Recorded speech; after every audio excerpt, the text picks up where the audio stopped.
Une réduction rapide et durable des émissions de gaz à effet de serre de manière à limiter le réchauffement climatique, un engagement qui figurait déjà dans les précédents COP, qui sont plus difficiles à tenir, mais heureusement pas impossible.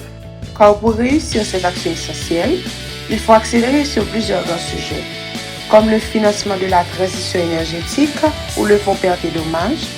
mais aussi accélérer la décarbonation de notre système énergétique tout en bâtissant le système futur en triplant les énergies renouvelables. Le point le plus symbolique de l'accord est de s'éloigner des énergies fossiles,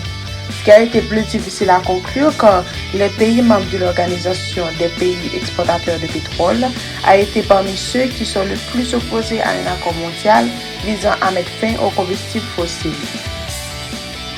Par contre, les pays producteurs de pétrole, comme les Émirats arabes unis, ont au contraire fait pression pour que l'on mette davantage l'accent sur les technologies de capture de carbone. Cependant,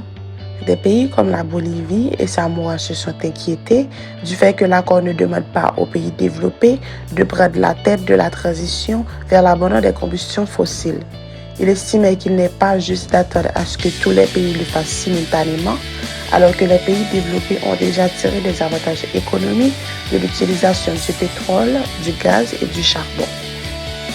D'après Nakote Dabi, le responsable de la politique de lutte contre les changements climatiques d'Oxfam International, la COP28 a été doublement décevant parce qu'elle n'a pas mis de l'argent sur la table pour pouvoir aider les pays en développement à passer aux énergies renouvelables. Par ailleurs,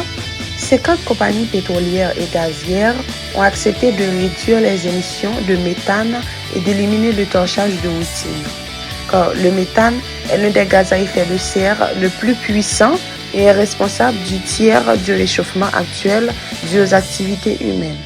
Les États-Unis et la Chine ont signé un accord bilatéral visant à stimuler le déploiement des énergies renouvelables et à faire progresser les projets de capture de carbone.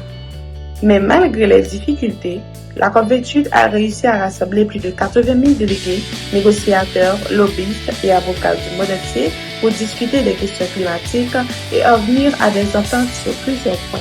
notamment de mettre fin à l'ère des combustibles fossiles, de réduire les émissions de gaz à effet de serre et d'utiliser plus d'énergie renouvelable afin de planifier l'avenir en matière de changement climatique.